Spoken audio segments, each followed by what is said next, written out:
Welcome to the A1 Podcast. It is your host, Asif Ali. I'm joined today by returning guest, the one, the only Ryan Schumi. Ryan, how you doing today, brother? Doing well, man. How are you going? How you doing? I'm doing great. I'm doing great. Yeah, so obviously, we got a good chat on Monday. So now we're back for round two. So looking That's forward right, to it. man. That's right. Let's do it. Let's do it. So actually, let's start off this episode with kind of a topic that was discussed on first on Undisputed. I watched that today because obviously Carson Wentz was traded, but also another topic. Obviously I know your favorite player is this guy right here. So Yes, pretty sir. much, Shannon Sharp, my favorite player, who's also on the Lakers, is LeBron James. But Shannon Sharp had an interesting a topic of they had an interesting topic of debate, and Shannon Sharp chimed in on it. We basically said that LeBron James, as great as he is, he's been away from football for so long. There's no guarantee that you can make the NFL because his argument was kind of predicated on the fact that there's been so many numerous greats in the high school realm and in the college realm who basically had the ability or had the talent to make it, but for whatever reason they couldn't make it because of the fact that when you start going up, it's a lot. The talent because more saturated. Not saying LeBron didn't have the talent; he was an all-state wide receiver, but it's not. But he couldn't make it now. He couldn't Correct. make being out of the game. So, kind of talking about your thoughts about that. I agree with you, man. I don't think he'd be able to make it now. I know he was the number one player in Ohio. He was a stud. Back then, if he chose that route, sure, he'd go right to the NFL, and I'm sure he would do just fine. But how long has it been since he's been in high school? Do you know? Yeah, it's been over what 17, 18 years. That conditioning is one thing, but football conditioning with taking hits and getting your body absorbing these hits and contact again, I think he's too old to even consider to do it now. You know what I mean? Yeah. You don't see many football players playing at his age. So everyone could dream. There's nothing wrong with that. But I think it's hard to even debate right now because he's been in the NBA so long and away from football for so long that I don't see it even being possible for him to do it now. And I think also to your point, and that's an interesting one, is about the age factor and all that type of stuff. I think it's more so to me than just age. It's also like you said, the conditioning and also the physicality of it. NFL has adopted more rules to promote player safety, but obviously you and I both play in the arena, professional arena football. It's one of those things where the physicality is turned up a notch. The NFL is basically guys even sometimes bigger or badder than the guys in the NFL, or those same guys from the NFL came down to play Yep. arena. And you're like what Or you vice alluded to. versa. Yeah. Exactly, like you said last episode, you got the wall there, so there's nowhere to run, nowhere to hide, especially when you're playing There's wideouts levels like to us. it, man. No, Yeah. exactly, and obviously when you get hit, the contact is so much more impactful because It's it's such a quick augmented. game. Right. Bingo, bingo.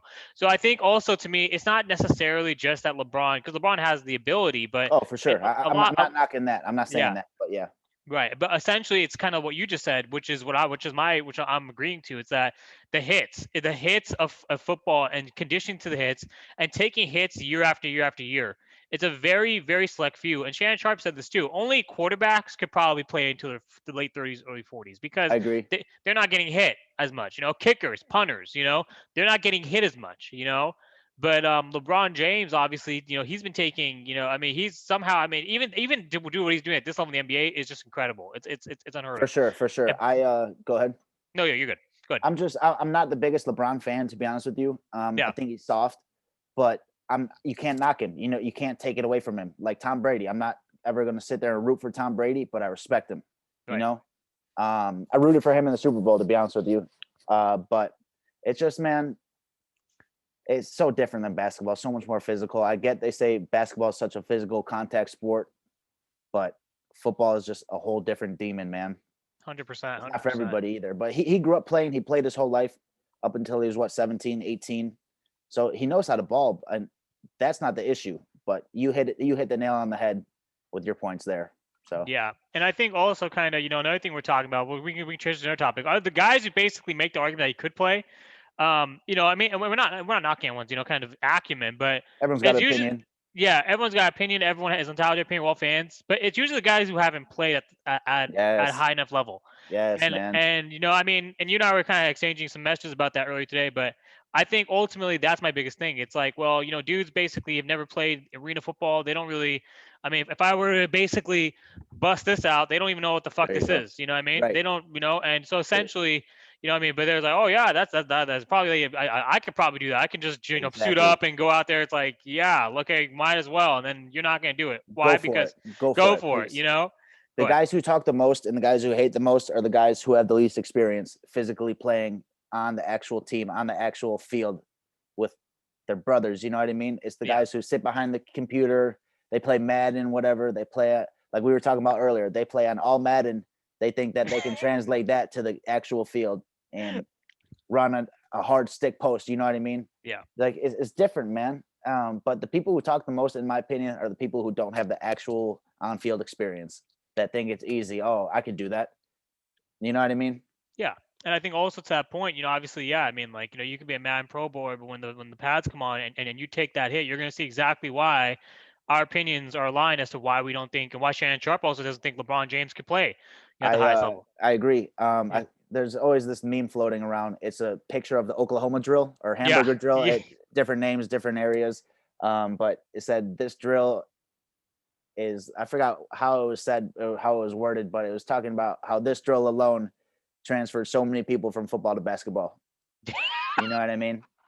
Yeah. Because that you see the people ducking, going to the back of the line because it's one on one. You know, Yeah. It's one on one and basically nowhere to hide, and exactly. I mean, and there's opportunity. I mean, everyone gets knocked on their ass. That's the It biggest thing. happens. It It happens. happens, Not there's not one football player who has never been knocked on his ass. You know, every single person who still straps up or who has strapped up has lost a battle. You know what I mean? Yeah. And essentially, I mean, like, even for me, like, I mean, I can remember back in my JUCO days when I was playing at Westside College. During summer ball, it was a drill. It wasn't Oklahoma drill, but it was get the bag. And so I mean, I keep reminiscing. I'll never forget. It was this kid, Kyle Hennings. It was 6'4", 220. I'm Yeah. like 5'9", 5'10", like a buck 35 maybe at that point. And so obviously he has the size, he has a strength advantage, and so basically he blows up, okay, and then I'm running, and basically I'm trying to get under him, trying to get my shoulder lower, but Kyle just literally just physically wills me. I'm on the ground. Literally, he's beating me up, and I'm on the ground. I have to crawl around him to get the flag. But when I kept crawling, I get the flag. My coach goes fucking crazy, like, good fucking shit, 81, good shit, And, That's and that that will. that's what football is, and that's why it's no knocking against any basketball player. It's just the fact that For when sure. you have to do that consistently, like day in, day out, week in, week out, month in, month out, year in, year out, it takes a toll on you, dude. Like, Definitely. I'm sore every fucking day. I can't. I'm not gonna front. But I would mean, you take any of it back and would you do it differently? hell That's the no. that's Hell there no. you go. Got that ice again. But that's the same answer that all these legitimate football players and athletes will give you because you go through hell. You beat your body up. Your your body's not meant for this. You know what I mean? Right. But every single person that you talk to that loved it and did well and learned something from it and got something out of it will tell you they would go and do every single thing over again and wouldn't change a thing, myself included. 100%. I've had 100%. injuries on injuries, and I would do every single thing all over again. Yeah, especially with your Not injuries. hesitate. Yeah, because your injuries were basically, basically debilitating. The ACL Yeah, and the MCL, it's like crazy. I'm lucky to walk again. It sounds crazy, but after this last injury with my leg, it it was scary for Yeah. sure. Yeah. So let's get into kind of more about you now. So let's talk about what we were in with the kind of your business endeavors and stuff outside of kind of your boxing. Let's get into it. Absolutely. So actually, this ties right into what we were just talking about. So June 2019, when I blew my leg up, Mhm. um, I was going from training, playing football, super active, to being in a wheelchair for 12 weeks and not able to do anything. I was losing my mind. I couldn't put a shoe on, I couldn't put a sock on, couldn't change my clothes, I couldn't do anything.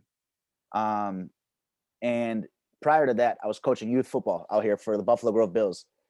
And we had a good mix of athletes, a lot of first time players, a lot of veterans and whatnot, but every single kid could use speed increase, you know?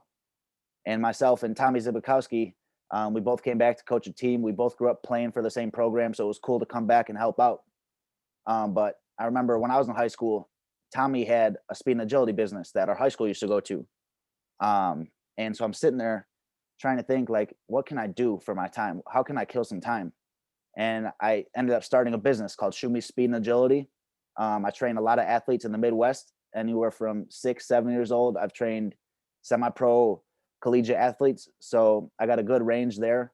But so about maybe 2 months after my second surgery with my knee, I was out at the field in my wheelchair, and I brought one of my buddies from back home to set up the cones and all the drills for some of the kids. And I would kind of explain what to do. He would demonstrate it and set it up.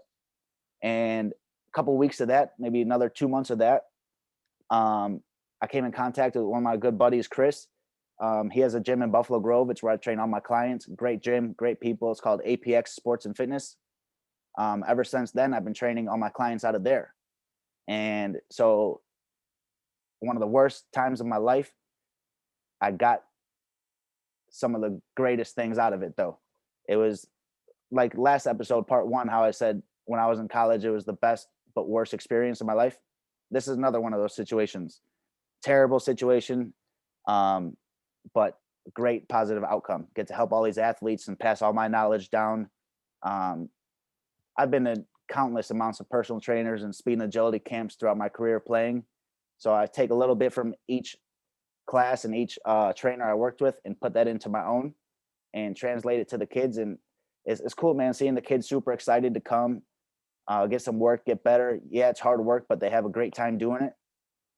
So that's what kind of makes me happy and satisfied with this, is just seeing or helping these younger athletes reach their full potential. You know what I mean?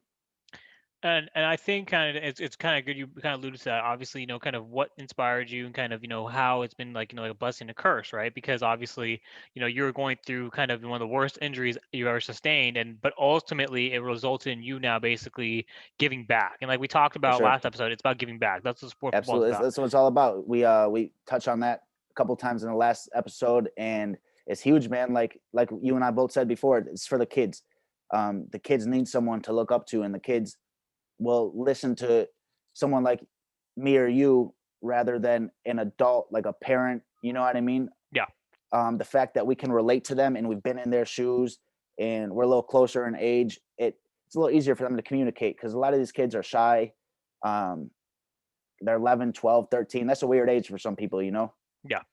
So just being there for them, helping them with school, like, it's so much bigger than the sport. Like, I'll continue to say that with everything I do, because I learned so much through sports, playing sports, and the coaches and mentors that helped me so much in life, you know?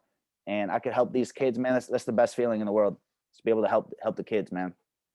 100%. Obviously, and that's big, because obviously with that, you're able to kind of, be a mentor. And like you said, not only, and this is kind of what yesterday's guest, Coach Gabe, one of my good friends on the West Texas Warbirds indoor football team was talking about. He basically said that, even though they're a pro team and it's basically a business, they're not there to just basically help guys get to the next level, which they are. They're also there to help them outside of football. They're help Big these time. guys become better, men, outside of Right. football. And so I think that's great what you're doing in that regard. So Yeah. Thank you, man. I love it, man. It's just because we work these kids hard, man. And I get the text I get from their parents is just life changing, because the fact that I mean so much to these kids and they want to continue to come and work their ass off and get better and better, and they get humbled by this. It's just great. And I do a lot of one-on-one sessions also, but I also do a lot of groups. And I think what's cool about the group sessions is a kid might think he's the baddest on the team, no one can touch him. But then you start bringing in mixes of different kids from different cities or different schools out here, and they compete. It makes them work so much harder, because, oh, this kid from this school has me beat by a couple seconds on this drill. You know what I mean? They compete, they go at it, they become good friends. They help each other out, you know? yeah, So I love it, man. absolutely, and it's good because I mean that was going to be my next question. Kind of, what's your favorite part about it? So obviously, like you said, kind of the inspiring competition and helping these guys understand kind of what it means to be like a football player or an athlete. Because you're gonna have to Definitely. understand that early on. So Yeah. I that's like good. I said, I train all sports too. Like, I train boxers, football, wrestlers, swimmers, baseball, I've trained all sports. It's crazy. And I've Yeah. learned so much through them. I'm teaching them a lot, but they're also teaching me a lot and helping me just as much as I'm helping them. And that's how it should be, right? Yeah, Because for we're all, sure. in my opinion, everyone's a teacher. In my opinion, we can Yeah, all can learn from different, because we all come from different walks of life and different, we're at definitely, different phases in life. And definitely. so if we can extrapolate lessons from everyone, whether I mean, sometimes good, sometimes bad, it helps us grow, as Yeah, as humans, as individuals. So definitely. yeah. So kind of obviously with that now, obviously I think you also wanted to, I think we didn't really get into this, but you mentioned kind of mental health and kind of depression, and we didn't have enough time last time to get into that. If you want, we can talk about that now, on this episode. Yeah, real quick before we jump into that, you were mentioning the mentoring and all that. Yeah. A couple months ago, maybe April or May, I was fortunate enough to be contacted by one of the. So on the youth football team I coached, Mhm. one of the kids' dad started a company called Pro Chatletes. Okay. It's where they have a couple pro athletes who mentor at-risk students across the U.S. Mhm. So I was lucky enough to secure a position with that, and I'm working with elementary students in California. Um, yeah, two classes of elementary in California and a high school junior senior class in Michigan. They're great kids, but maybe they don't have the best support system at home, the best upbringing. So pretty much everything I'm doing now is for the kids, man, because it's same thing with my business. These kids need someone to look up to. They need proper guidance. And these kids are some of the smartest kids, but they're missing something in their presence at home or whatever it is. But so this company, Pro Athletes, is sweet, man. I uh, I mentor these groups virtually, obviously. We do twice a month per classroom. So I originally started just doing one school, the Michigan school, and then I was fortunate enough to take on San Leandro, I believe the school is San called. Leandro. That's all. It's only Yeah. 25 minutes away from me. Oh, for real? Yeah. Yeah. Okay. So I'm working with two fifth grade, fourth and fifth grade classes over there. Nice. But yeah, man, it's awesome. It's all for the kids, man. So the fact that I can help them out and see them, they get real involved in the discussions and they open up, and the teachers are loving the journey that we're taking with this. So it's really cool, man. And actually, before we transition to the next topic, it's what you just said kind of just jolted my memory. Ken Shamrock, who was on the show, UFC Hall of Famer, right? He Right. basically was pretty much a troubled at-risk youth, in the sense that he was involved with fights. He was getting in and out of juvie. He was bouncing around different foster homes until he finally was he found his way to Shamrock Boys Home, and he was adopted by Bob Shamrock. Oh, And okay. that's how he took his last name, because he was an adopted kid. And that was I didn't know basically, that. yeah, no, exactly. No one, and it's his upbringing was so crazy. But mentorship is so key, because you never Big time. know kind of who you might be mentoring the next Ken Shamrock. You might be Big time. mentoring next big time athlete. A lot of these athletes actually in the highest level, right? Whatever, football, basketball, whatever. The Boys and Girls Club, for example, or just like different types of mentorship programs for the community youth, the educational schools or whoever, right? It definitely helps, at least Oh, for sure. in their development early on, to Big kind of give them time. give them guidance. So Big time. Because like growing up, my support system at home was awesome.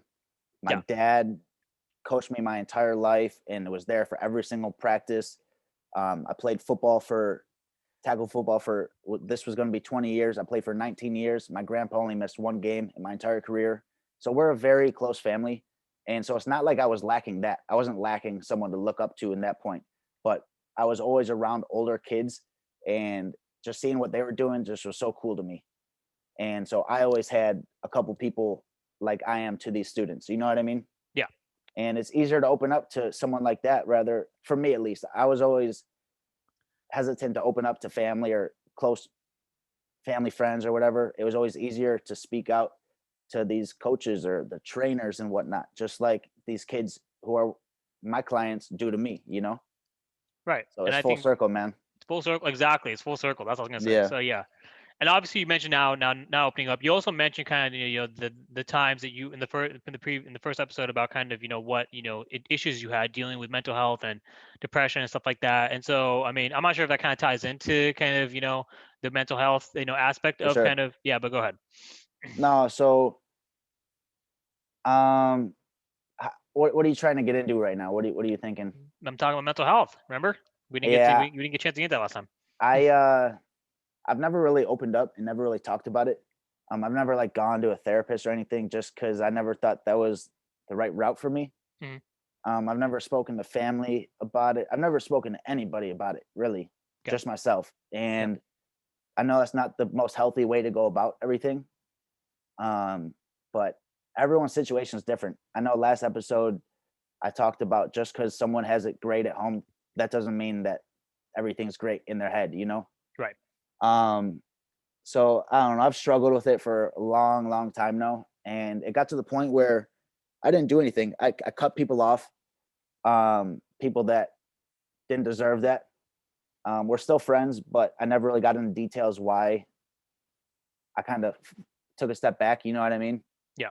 Um, and I just think it's big for, I can't say to go and speak up because I didn't take that route, but find what works for you, you know? Everyone's got a vice. Everyone's got, there's one thing, at least one thing that will help you get through whatever you're going through. And with me now, like boxing, like last episode, boxing now is making me feel like a kid again. It's making me feel like I was prior to depression or anxiety, and just everything like that. Like I've never had anxiety before, and I never really knew what to think of it because I've never experienced it. And then one day I got hit with what I thought was something serious. I didn't know what the hell was going on. I started freaking out, and that was probably 5 years ago, 6 years ago. So I kind of have been in a shell since then. I'm starting to open up about it a little more now. This is the first time I ever even talked about that. Yeah. Um, a lot of people probably don't even know that about me because I've always been a hard body, like keep it strong so other people can look at you and think not that so they could think everything's okay with me, but I just was always there to make someone else happy. You know what I mean? Yeah. Relationships, in life. Like I would always go an extra step to make sure the next person is happy or smiling and then worry about myself. But sometimes you got to worry about yourself first and be a little selfish sometimes because you can't always help the next person if you're not mentally there. You know what I mean? 100%. And kind of, another guest on the show, Evan, who was also on the boys for a little Yeah, bit. yeah, Yeah, basically he talked about his struggles with mental health and depression because for him specifically, like, he basically said that what helped him was, so he would channel his mental health, his mental health issues either through, through football, right? Either playing or basically just breaking shit when he had a bad day, because it would come out and he would get like these episodes of just like, it was uncontrollable. And then facts. ultimately it also became, to a point where it's like he just became so depressed, he got in a slump.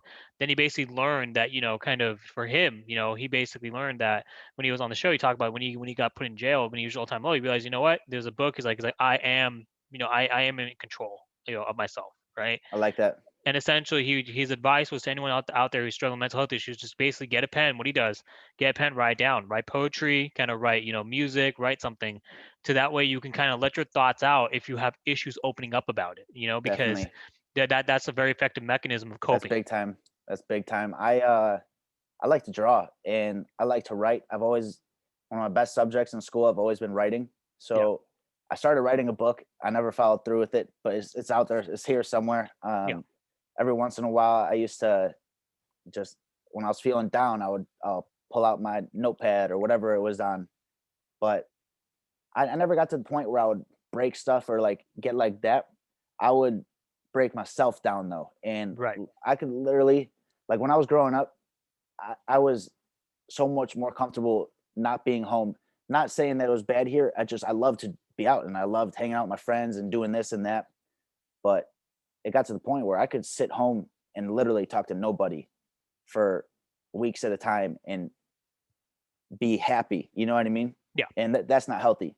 no, And I wouldn't talk to anybody about it. Like my family, they could sense that something was going on, but it was always short answers. I'm good. I'm fine. I'm cool. But they checked on me all the time. They still do, because still to this day, I have my ups and downs, as everyone does. You know what I mean? But I'm so busy throughout the day that when I'm home, I just like to literally do nothing, and which is cool. I get to relax, but then sometimes I think back to when I was really down and out, And I don't let myself get back to that point. I try my best not to. I'll go for a run, I'll work out, I'll train, draw, write, just find something to fill that void. You know what I mean? Right. But it's tough, man. Everyone's different. Everyone handles everything differently. Everyone experiences different situations of it. But like, I don't know, man. This is my first time ever speaking on it, so I don't. It kind of feels good to talk about it. Yeah. But I would consider therapy. I just never. Always overlooked it in the past, just because I thought that I could handle this and it'll blow by.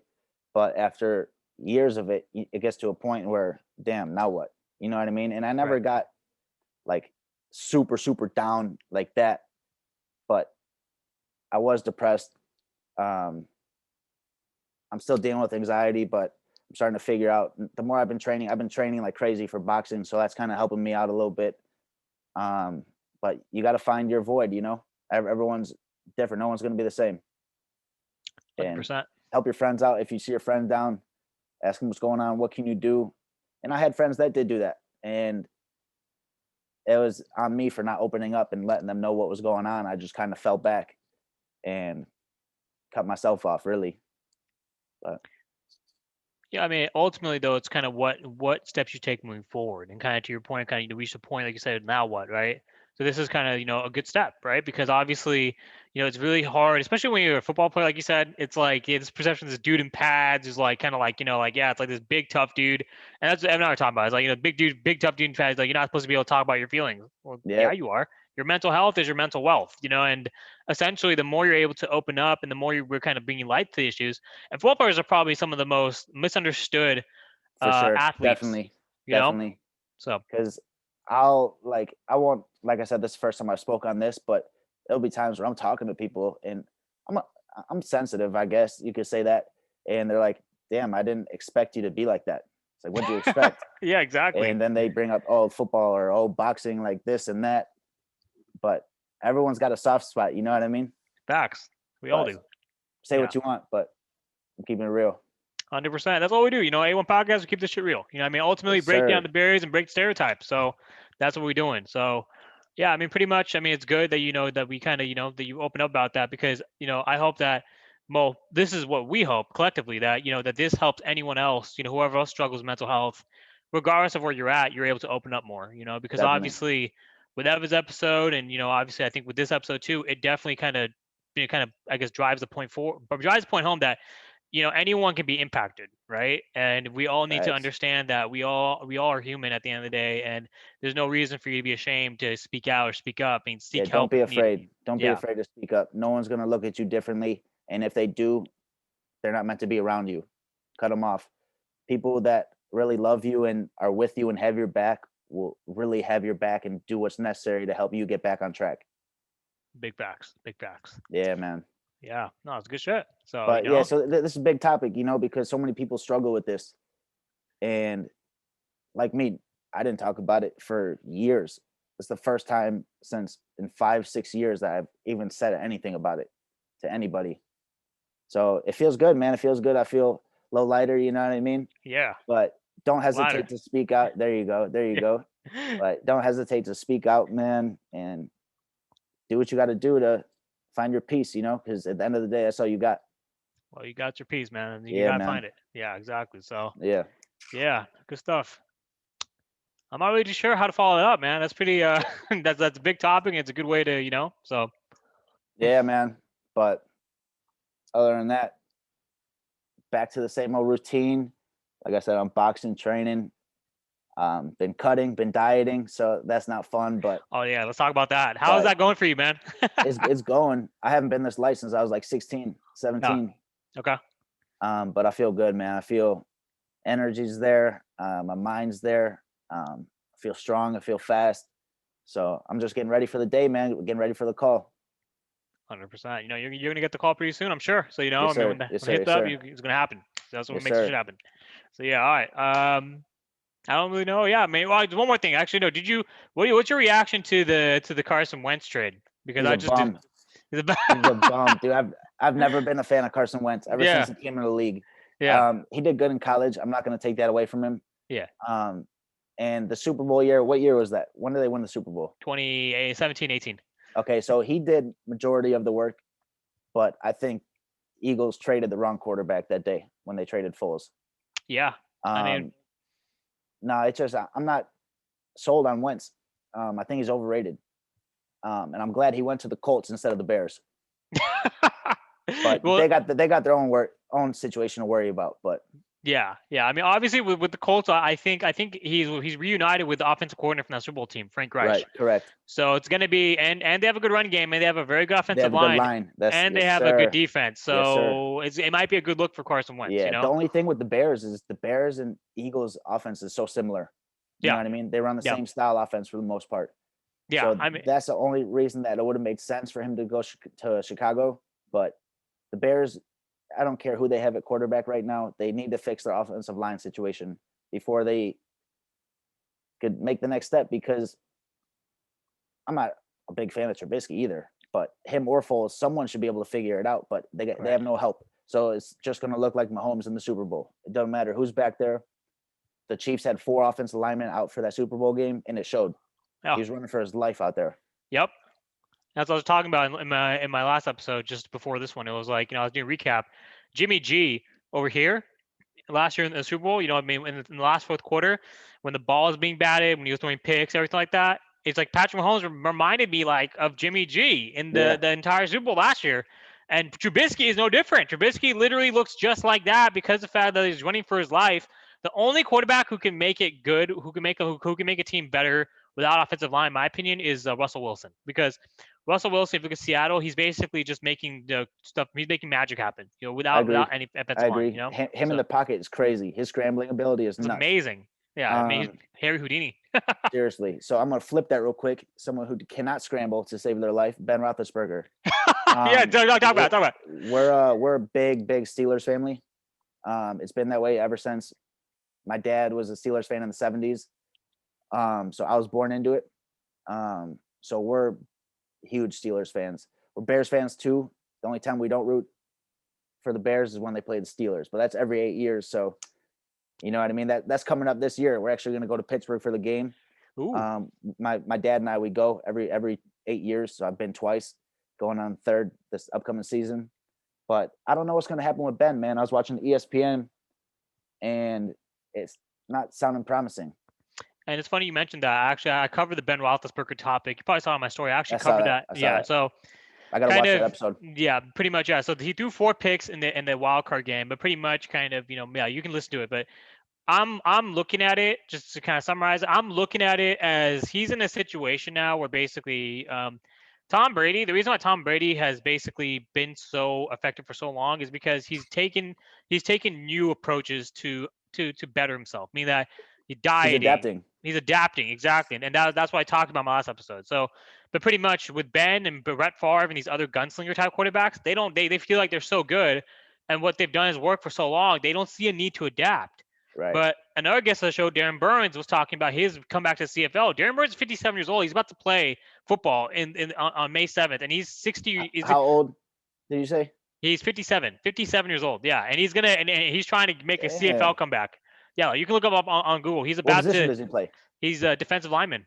Holy smokes. Yeah, he's crazy. He's 300 pounds, and he's lean. I mean, but he's basically saying like, yeah, he's done like a vegan diet. He's done nutrients, and it works. Like the nutrients works, and people are pumping stuff in his mouth like fluids and water stuff like that.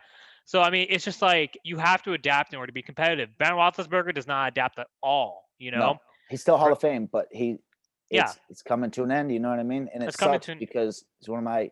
I grew up watching him. You know. Yeah, exactly. Big Ben, I mean, and he's a great talent. He's a great talent. I mean, he's phenomenal talent. For He's a Hall of sure. Famer. This Like year with the drop passes didn't help his situation, but he also didn't help himself. He was. If it wasn't for Alex Smith with that gruesome leg injury, Ben would have won Comeback Player of the Year. But yeah, Alex Smith didn't even have to take a snap to win that this year. You know what I mean? yeah, I'm just not coming. taking that away from him because that is insane. Yeah, 17 surgeries. Have you seen what his leg looks like? golly, That's terrible. It's disgusting, bro. Yeah, But I don't know, man. He's had a good run. I think Big Ben is the youngest quarterback to win the Super Bowl. Yep. crazy numbers, but can't play forever. So you gotta understand when that is before something happens. Knock on wood. Knock on wood. So You I think? think Ben.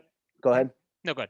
No, I was gonna switch it to another quarterback. What were you gonna say about Ben? Oh, Ben, yeah, I think pretty much. I think, yeah, I mean, we're gonna see because I mean, I don't think the Steelers. He has weapons. I mean, it's a Oh, lot for of it. sure. I mean, yeah, and I can't, and I wasn't. I'm not gonna make excuses for him because he also has Mike Tomlin.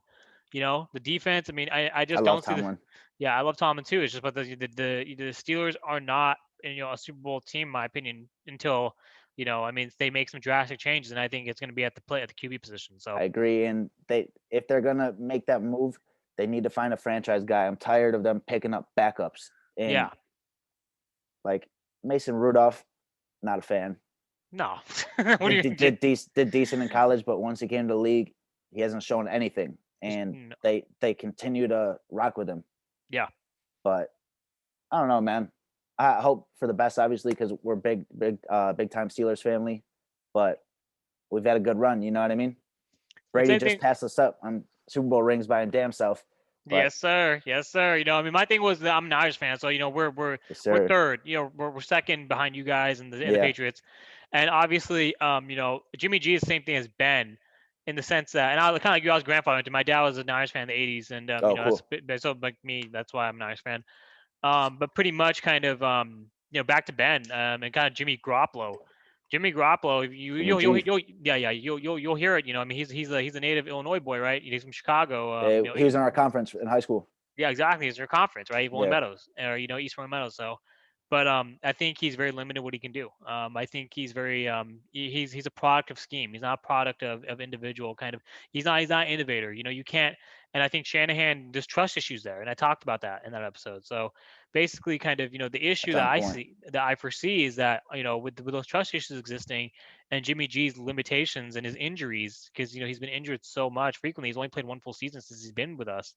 Oh, Um, really? yeah, he only played one full season, and Damn, that's in 2019, and we made the Super Bowl. So I mean, it looks pretty favorable for him, right? But at the same time, you got to be available consistently for me to kind of definitely. get like kind of like assess you, For sure. You think And his mental changed after that last injury? You oh think he's man, mentally out of it or I no? I I I can't say. I think ultimately, I mean, I think he. I would say so. I would say, when you're watching the Super Bowl, watch him get dominated in the Super Bowl. I Yeah, mean, he's definitely. I feel like he's a little rattled. And I feel like he's still trying to recover from that. And because prior to that, I don't think he ever lost the Super Bowl. I mean, yeah, we was the Patriots. They won Super Bowls in two out of 3 I years. don't think he lost one when he Yeah, was he never there. lost one. No, so as a backup, he won, and then finally he starts and he loses. I mean, it's tough. It's a very tough situation to be in. So I mean, ultimately, yeah. I mean, I do think there is some rattling there in his mental. So I mean, we'll see what happens, But I think with him also. I mean, kind of like Big Ben.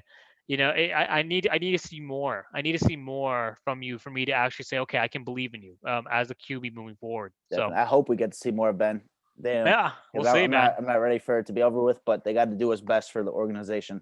You're not ready for it to be over, but you just said like, hey, man, like we gotta make a move. So I mean, Yeah, yeah, I mean, and he's owed like 43 mil next year, yeah, it's and crazy. It's so gonna be dead. That's gonna be that's too dead much. cap. Yeah, because they don't have a lot to throw around right now, and they're gonna have to pay T.J. Watt. They're gonna have to pay Minka Fitzpatrick. So you got to figure it out. And he Yeah. said he'd take a cut, but I don't know if he's willing to take as much as I'm thinking they're gonna take. No, he's not gonna take that much. Yeah, He's the franchise nah. QB. Why would he? Yeah. He's made enough money in the game. He's been playing a long time. Him, Rivers, Eli Manning all came in the same draft class. Yeah. So he's the So last one from that draft yeah, class. he's had a And good run. yeah, Eli Manning retired 2 years ago, and basically Rivers retired this Philip, year. yeah, Yeah. So I mean, Eli Manning retired last year. Rivers retired this year. So now basically next up yeah, is gonna be yeah, Ben. So kudos to him for lasting. yeah. So all right. So kind of what was the next quarterback you want to transition to? Drew Brees. All right. What's the move with him? What's going on? What do you think? Let me get your Oh, insight. Drew Brees. Shoot. Is he done? No, he's coming back, but I think he's done being an elite quarterback. Because if you watched kind of how he played this past season, he had a noodle arm, and credit to him for sticking out. With the eight fractured ribs. Obviously like 12 the 12 fractured ribs, and right? a I mean, punctured lung. and the punctured lung. So I Cracked mean half that's his ribs. That's yeah, crazy. it's not a question of toughness. It's not a question of toughness. It's not a question of grit. It's not a question of resilience. It's just a question of, is his arm as good as it once was? I Nope. just don't. They I don't it's throw. They don't throw the long ball. They throw short slants, just like the Steelers this year. You know what I mean? Yeah, and the reason why is because Alvin Kamara is a dynamic offense force that they can leverage in the backfield. He's so good. Yeah, you can leverage him on the play action. You can leverage him off the fake. You can leverage him, even just come bubbling out. Just like here, like I'm gonna go out, and I mean he's so good. He's so dynamic, and the reason why Taysom Hill didn't start as many games, and this is what I assessed after Drew Brees went out for the injury, back early in the podcast, way early, like the first 10 episodes, is that because Taysom Hill is taken away from Alvin Kamara's carries and his numbers, and Facts. and the franchise has invested Alvin Kamara's already got the supermax. He's already inked. You know what I mean? Oh, is he? Yeah. So basically, he's a supermax player. He's getting He's so good. 30 to 40. I It's mean, well deserved. yeah. So pretty much, he's gained the money. So you're not gonna go with a dual threat QB. You're not gonna go to dual threat QB over a guy who that you can trust for the next 5, maybe 10 years. Definitely. Alvin Kamara. Whether or not, but Taysom Hill is a great player. Don't get me wrong, but I don't view him as a franchise QB. Okay. Yes. So to that point, you think they rock with Jameis Winston over Taysom Hill? Oh man, Jameis played pretty good. Or are they going to take someone in? Are they going to draft somebody or trade for somebody? Because it's tough, man. It's very tough. And I think those are great questions to ask, because I mean Sean Payton is one of the best, another brilliant offensive mind, right? Big time. Yeah, I mean he's the innovator of the visor, so the black visor. But anyways, Hell yeah. Yeah. So pretty much with Sean Payton, he's actually from here. He's from the Bay Area too. He's from Cali. Is he really? Yeah. And so he's played QB. But basically, yeah, he played QB. He played in the Arena League for a little bit. Played overseas in Europe. So damn, a couple fun facts of the day. I didn't know that. Yes, sir. Yes, sir. So yeah, pretty much Sean Payton. Yeah. So I mean, if he, I do think they will bring someone in, just because I mean that's what you do. You bring someone in to compete. Drew Brees. I mean, they know Drew Brees. This is probably gonna be his final season if he does actually play. And essentially from there, it's just going to be, okay, who are they going to bring in? And is this person, whoever they bring in, going to be better? Like, it can't be a situation like Pittsburgh where you're just being a bunch of backups. You're drafting a guy like Jordan Love, who is not going to be, he's not, I mean, you think he might be able to play, but it's a gamble. There's no, like, my issue with teams is that in those late first round, early second rounds, like those rounds, you need to draft surefire prospects. All like the gems keep dropping to the third and fourth round because teams make stupid ass decisions in the late first and the early second rounds. Like Russell Wilson was a third round pick. You know what I mean? That's crazy. And Patrick Mahomes, even his first round pick, those 2 QBs taken before him. Deshaun Watson wasn't even the first QB taken that year. And Trubisky. So Big Mitch, baby. Yeah, man, the GOAT. Anyways. But I don't know, man. Pittsburgh is good at drafting receivers late. I'll give them that. Yeah, all of their best receivers have never been a first round. Yeah. I don't know. Don't quote me on that. But as of recent, man, that jersey is so clean. And that's signed too, right? That's the signed one. Damn, my boy AB, man, I'm so happy for him that he got a ring. People hate on him so much, but he's been through so much shit, and I'm glad it was him over Le'Veon Bell. If it had to be one of the teams, but I'm fans of both of them. Bless you, almost. No, almost, yeah. See, I caught myself. The receiver that we catch everything. There you go. There you go. Hennessy, baby. Hennessy, baby. Hey, what out? So yeah, back to AB though. He, I wish I got the 81, but I mean, this is it was like once he won, like, hey, yeah, this my guys at RSA, like, yeah, we have this. You want it? I'm like, sure, go ahead, so send clean, it. Dude. That's yeah, it's so clean. Sick. I'm not even a Bears fan, but I'm like, all right, cool. I just like AB. Yeah. I mean, I'm kudos to AB. So yeah, he did it, man. He's been through so much adversity. Yeah. So I mean, I'm hyped to see what. Good for him, man. He doesn't even need he doesn't even need to play anymore. He's done. He's a Hall of Famer, bro. He's sure. And his numbers with him and Ben were crazy.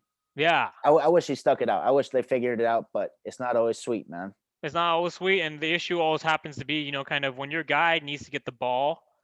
I mean, what are you gonna do? You know what I mean? And AB basically, I mean, like, Big Ben threw AB under the bus. I mean, a few times, and AB, I mean, he basically got shipped out. He was viewed as a head case, but ultimately, I mean, like, he's your best player. I mean, Juju is a great, but I still think AB is not AB. He's not AB. No, I mean, but Juju is a stud, and he shined because AB was getting double teamed. Correct. But I love Juju, and I think I hope he stays in Pittsburgh. But do you think? I want to hear your answer on this real quick. When AB and him and Ben were going crazy with the Steelers at that time, was he the number one receiver in the NFL?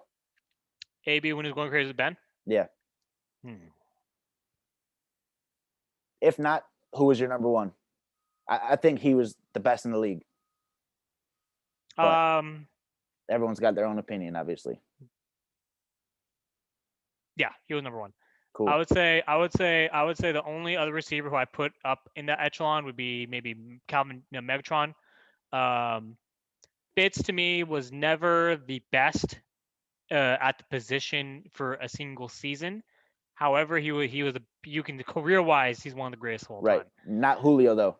Right, not Julio. Thank you. Yeah, because AB to Thank me, you. I get so much shit for saying Julio's not up there. here's my issue with Julio, man. This is just me. Randy Moss. If I'll send you the post. You may already seen Randy Moss wished me happy birthday 3 years ago, and Yeah. I've never Hell gotten yeah. over it. Hell yeah. It's still there. Shit, It's a little, I wouldn't either. Damn. yeah, I mean, it adds to my legacy and just kind of my credibility, in sports and football, Hell yeah, right? man. But pretty much kind of with that, everyone kept talking about how Julio has broken all Randy Moss's records. His youngest to 10,000 receivers yards, fast as this, fast as that. You know which record he's not going to break? Touchdowns. What's Randy Moss's rookie season record? Touchdowns. What's Randy Moss's season record that he broke in 2007 when they went 16-0? Touchdowns. Julio Jones can't get into the fucking red zone. Yes. So He's I mean, in the red zone. He won't get in the end zone. End zone. Yeah, my bad. Misspoke. Yeah. And he can't get into the end zone. And everyone is but he gets triple teamed. He goes up for 300 yards. I'm like, okay, bro. Make it happen. Yeah, I'm like, yeah. The best will find the end zone. Thank you. You know what I mean? And to me, the biggest thing is just with Julio Jones, it's I think it's lacking for me. It's lacking because he definitely has a resume to give him. He's a Hall of Famer. I mean, they're both Hall of Famers. The two guys talking about. But it's just like T.O. and Randy. Well, T.O. is pretty much on par Randy Moss, TDs, everything like that. But I mean, when you watch Randy Moss play, it's just like, oh my God, like he can score at will. Oh, for sure. Will. Like when he was with decimating. Brady, he had 39 touchdowns in 3 seasons? Yeah, 39 and 3. Crazy. Decimating defenses. And I know my friend and one of my close friends who's now going to be a recurring guest of the show. He's going to be back on for part 2. Lofa Tupu. He was on 2007 All-Pro team with Randy Moss. So cool. Yeah, and so Randy Moss obviously and him played the. So, I mean, like, it's just me. I just think Randy Moss is the greatest receiver of all time when you look at talent and ability alone, because we're never going to see that again. We're not going to see a guy that tall, that fast, and that lethal against NFL defenses. I don't think so either. Yeah, you're not going to see that. You're just not. So, I mean, ultimately. Yeah. No, real quick. Top 5. Not in order. It doesn't have to be in order, but current players. Current. Okay. Yeah, I'll throw mine out there too. Okay, so for me, I think number 1 still Pat. I'll put Pat just because. Receivers. Oh, receiver. Oh, my bad. Yeah, okay. And I probably won't give them an order because I don't know. I got to think about it a little more, but I'll just throw my top 5 out there too. Okay, so I got mine. So I actually had this topic on the last episode, so I'm just gonna do no order. Devontae Adams, DeAndre Hopkins, Tyreek Hill.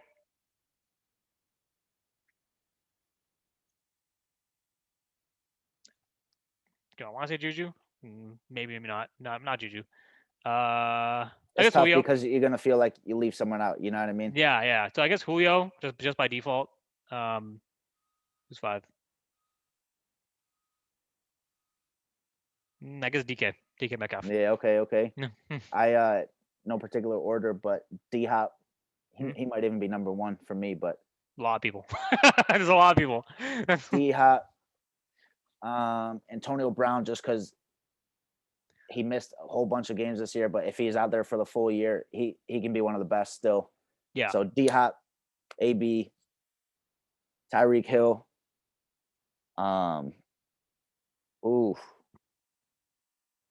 Julio, maybe he would be number 5 if it'd be iffy for number 5, but Devontae Adams, and I would probably swap. I'm gonna get shit for this, but I would swap currently Julio out for Keenan Allen just because his routes and the way he sets things up. Okay, I like that. That's you're going out on a limb there, Keenan Allen. No, yeah, because Keenan Allen's a great route runner. Phenomenal. And separates him, but overall, so I might actually take that back because Julio's an overall better receiver. But I just love Keenan Allen, the way he runs routes, the way he sets things up. But it's hard, man. It's too hard to do top 5. So it is. And I mean, DK Metcalf is still in that category, in my opinion. Stud. I mean, it's just because there's so many receivers out there. It's so great. It's too hard to do a top 5 with that, but it's too bad. Yeah, it's too hard. Man. And I mean, Definitely. my all-time top five though, I would say talent, Randy, Jerry, To, Megatron, and then Larry. So Solid right there. yeah, it's easy. Solid, man. Yeah. So, and pretty much everyone would debate that. Like you put Yep. Randy over Jerry. I said, Yep. not by rings, Yep. not by these. No, but Yep. just talent, just Yep. talent. You know, so Overall, all one of my about talent. favorite receivers though to this day is Ocho Cinco. Oh, Ocho Cinco was a Yeah. dog though. Hell yeah, man. He was Stand fun to right watch, here. man. Stand right here. Hey, you stand right here. You tell him the route, and then he would still burn them. But he him just and burned To him. were before their time. I'll be absolutely, and same with Randy. I mean, I feel like Yeah, that facts. generation of receivers were just they're before the time. I mean, I still have not seen a receiver from this generation who inspires me as much as Tio or Randy. I've not seen People anyone. still, oh, you got bossed. You know what I mean? Yeah. No, people still say that. People don't even say you got Rice. Just say you got Moss. Or they're You kind got of like this. mossed. You know, what if You you got just say when you shoot in the trash Kobe. can? You say Michael? Nah. Kobe. Kobe. Yeah. You say Magic? Yeah. Nah. You say no. You Yeah. say Kobe. Yeah. Exactly. So essentially, it's kind of like the legacies that those athletes left for their time Definitely. transcends kind of their playing career. So I mean, it's good. It's good to kind of give respect where it's due. Rest in peace, Kobe. So Facts, yo. Rest in peace to one of the goats, if not the goat. if the go, not the go, yeah. I mean, absolutely, Yeah. he's the go to this team. My favorite team. Big So time. Big time. I'm a diehard Lakers That fan. head's Kobe, dope. Yeah, that's yeah, I head. appreciate it, brother. Yeah, I actually got it from Staples Center. I got it from Staples Center. And actually, if you check this side out, yeah, I got it the Oh, Kobe that's night so last year. cool. Yeah, so basically the wings 8 and 24. So That's so cool. 24, yeah. Rest in So peace, man. Black yeah, Mamba. Black Mamba, baby. So Yes, Mama Town. sir. Oh, let's talk about NBA. Who you looking out for, and what's your finals prediction? To keep it real, I'm not the biggest. Like, I don't really follow basketball. Sure, that's fine. I like to watch it here and there, but I'm never Yeah, being like, oh damn, the Bulls are playing. Let me go put the Bulls game on. Like, football yeah. is a religion in this house, but It's a religion. Yeah. basketball not so much. Okay. But the Nets are hard to bet against right now. Okay. You know what I mean? But I'm rooting for the Suns. I'm a big Devin Booker fan. Dan Booker's beast. So they're starting off strong. But if I had to pick who's going to win it all, it'd probably be the Nets. But then again, I don't know the most about basketball. I don't know standings or anything like that. I watch it most on ESPN. Yeah, then the I Nets are think the playing. Nets are going to be hard to beat too. Once they're all healthy and once they're all situated down the line. But Lakers, then again, too. I don't know what's up with AD right now. I know he's hurt, but I don't think it was he didn't rupture his Achilles, No, right? no. Okay, cool. It's not- So, yeah. but I think you good. Curry's going crazy. He's Yes, going sir. crazy with not many people around him. Right. I don't think. I know Yeah. Kelly Oubre's over there, but I don't. I just No, don't. I don't know basketball like that. So no, you're right. No, you're on point. You're on the money. You're on the money. Let me stop you right there because you're on the money. You're on a roll. Curry is on fire, and it's crazy to see what he's doing right now with no help. right. Kelly Oubre and Draymond. I don't give a what is that? I mean, it's not the Warriors that were around for the last 5-10 years. KD, Clay, and KD. Steph. Oh my God, yeah. Even without KD, I actually went to the 2017 Finals, Game 2. I was Oh, there. for real? Yeah, I was there. And sick. after we get the call, I'll send you a snippet of like opening tip off from that. Yeah, please So do. yeah, so basically, because it's on IG. So Oh, basically, yeah. kind of that. It was just insane to watch KD dominate because he was with the Warriors. He was able to he was able to get the ball out of LeBron's hands. He was able to do a lot more. But now we're seeing with the Nets, how good is KD really? The Nets are looking great. But in my opinion, the only reason why I would still take the Warriors over the Nets, and the reason why I don't think the Nets are unbeatable, is because they don't have the defense the Warriors had. The Warriors had, Okay. yeah, the Facts. Warriors had, yeah, you know what I mean? They have Iggy, Yeah. they have all these defensive guys.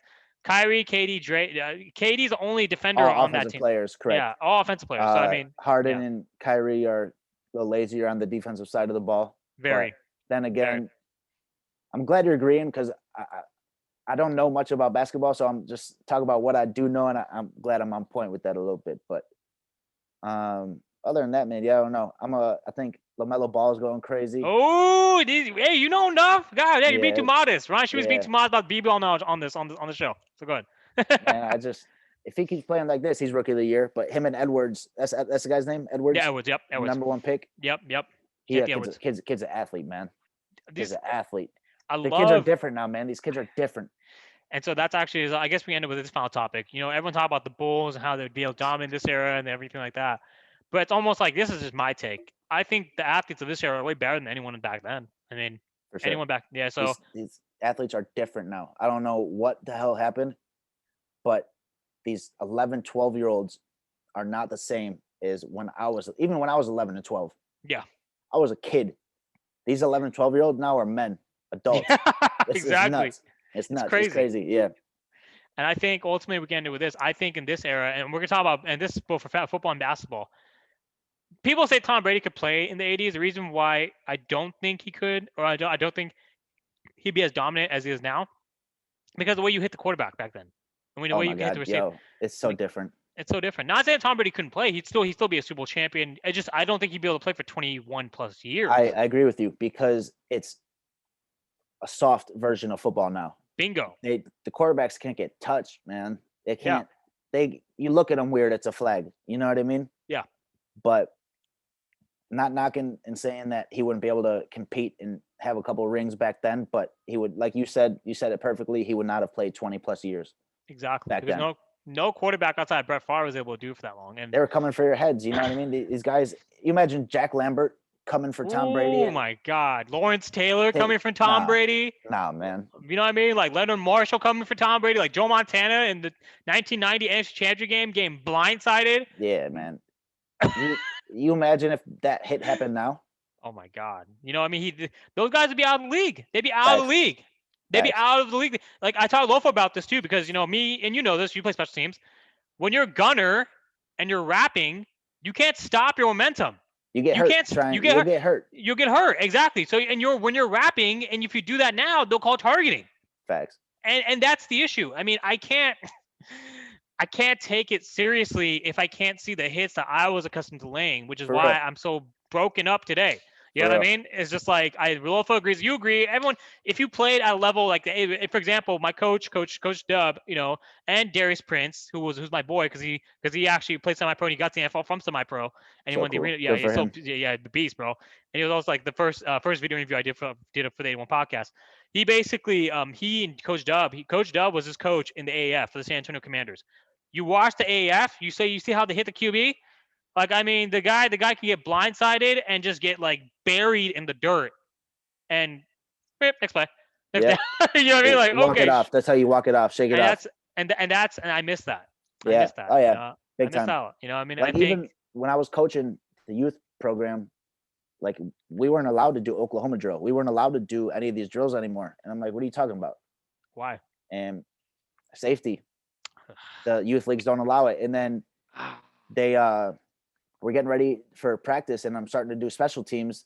And the president, one of my good buddies, Tom Saivo, great dude, he comes over to me. He's like, hey, there's no more kickoffs in youth football, right? So what you talking about?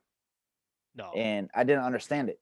And he explained it to me, and I still didn't understand it until the first game. And so here's how it worked, real quick. Say I score a touchdown, Yep. I'll start at the 50-yard line. Oh no, Mhm. so I'll do the extra point. They still Yeah. do all that. Yeah. So say it's 7-0. Yeah. I get the ball on the 50-yard line, and you could either the other team starts with the ball, or you say I'm going an onside kick. That means you have one play to get 10 yards. If you get 10 yards, Like, you recover the onside kick. If not, they start with the ball.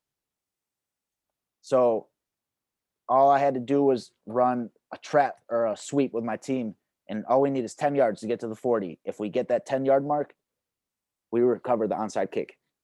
It blew my mind. I was like, how is there no special teams? There's punts, you can still punt, but there's no more kickoffs and kick return. And it blew my mind. I can't do that. I can't do that. Yeah. Because I mean, that's a lot of these players, that's where they shine. That's where they get their opportunities from.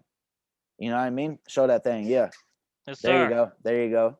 I mean, without being a gunner, without being a jammer, I mean, I'm not saying I laid the most hits, but I was able to be effective in the Facts. blocking game on return, in obviously the tackling, the gunning game, on kickoff, and up back still for punts, when you're doing fake punts or whatever like Yeah. that, you're calling out, I just don't understand. Like, I mean, Neither do I, man. And I coached for 2 seasons and still don't get it. yeah, man, Still it's too makes no much. sense to me. Makes no But sense. But it sucks, man. But the game's changing and we got to change with it, I guess. I don't know. yeah, we'll see what happens. I mean, I don't think they're going to ever eliminate kickoffs in the NFL because it's too exciting. It's No. too exciting for the fans. No. But I mean, at the youth leagues, I mean, if they're taking away from the youth kids, I think the reason why, here's why I think why, because what they're seeing with CTE. They're thinking, okay, these guys on kickoffs are basically they're being too aggressive. They're tackling way too much, and it basically has premature. It kind of introduces premature head trauma. Yeah, but you look at the statistics. There's more concussions in youth girls basketball and soccer than there is in youth football. Do you know that? Yes, sir. Yes, And because sir. these kids aren't moving fast enough, these kids aren't having the amount of the pressure. I don't want to get off technical because one, I don't understand it fully, Hmm. but it's weird, man. Yeah, it's just weird, I mean, ultimately, but it's good that you kind of cite those stats because if this concussions were the biggest issue, that's like okay, cool. So people aren't getting Right. concussions. But I wonder though, is it because they're saying, oh, because when someone initiates contact with their shoulder or their head, Lofa basically describes this as the form tackling. This is how you do it. You basically go up through the pec, up across the clavicle, and you basically you wrap like that. Essentially, that means that you're not going to try to target head helmet to helmet. Right. You're going to go up, but it may give you the impression that this guy is going like this. So you think like, oh, he's going like that, but you're wrapping like that. And Lofa and I agree with like he couldn't play, I couldn't play in this era. I mean, there's no way. I mean, essentially, it's just like there's too much. That you're limited. Too many limitations. Too many Yeah. limitations now as a defensive player, as a special teams player. So, but I mean, I'm all for player safety, right? But I mean, yeah, but you side the stats. I mean, then what's the point? You're not really making Right. things better. So, But it starts with the coaches too, though, like teaching correct form. And like it was cool. My first year, I was 6 years old. My first year of tackle football, my coach was on the USA rugby team.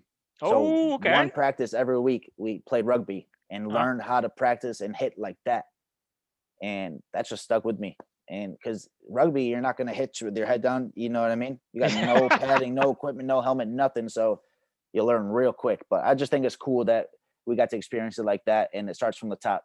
It's you practice what you preach. So whatever they're preaching to you, that's how you're going to play. You know what I mean? 100%. But Yes, sir. yes, I mean, it's sir. good. So, closing thoughts. It's all good, man. Mental health isn't a joke. Take it serious, man. Don't be afraid to speak out. Um, like I said, if people give you a hard time for you feeling down, they're not meant to be in your corner. Nope. Surround yourself with people who have the best interest for you and want the best for you. So Yeah, exactly. And I think, before we cut, because basically, I mean, I removed a lot of people who were basically bringing down negative energy. good I for you. removed a lot of people. I mean, whether semi-pro, And it's whatever. hard to do It's sometimes. hard. It's hard to do because you want their respect, you want them in your circle for whatever reason. But ultimately, at a certain point, you have to understand that this isn't gonna be good for me because all they're bringing is negativity, and a lot of it's unfounded. Right. And if it's unfounded negativity, how's that gonna help me grow? Like Well, it won't. Like if it's criticism, you know what I mean? I can, you can call me whatever you want. I'll take it and I'll use it as motivation. yeah, for sure. But at the end of the day, if you're just laughing to laugh, then what the fuck am I supposed to do that? Say Hit the peace. streets. Yep. Peace. Peace. There you go. Little 3-piece right there. 3 piece, baby. We know what I'm talking about. All There right, you go, so, man. all right, brother. Hey, it's good talking to you, and Likewise, man. you shoot me agility. Drop the socials. Yes, sir, man. So you can follow me on my Instagram is Ryan Schumi1, and Huh? then my business Instagram is Schumi Speed and Agility. We got the merch on. You know what I Oh, there mean? it is. There it We got is. I got my own clothing line and doing all this, so we're taking it little by little, man. Yes, sir. Yes, sir. So So, shout out Ryan. Boxer, entrepreneur, mentor, life coach, and coach. And utility man. You know, utility. like a Yes, Swiss Army sir. knife. We do it Pre- all, baby. Appreciate it, big dog, man. Yes, sir. Thanks for Hey, having me man. back on, and hope all is well, and have a good weekend, man. You do the same, brother. Take care. Appreciate it.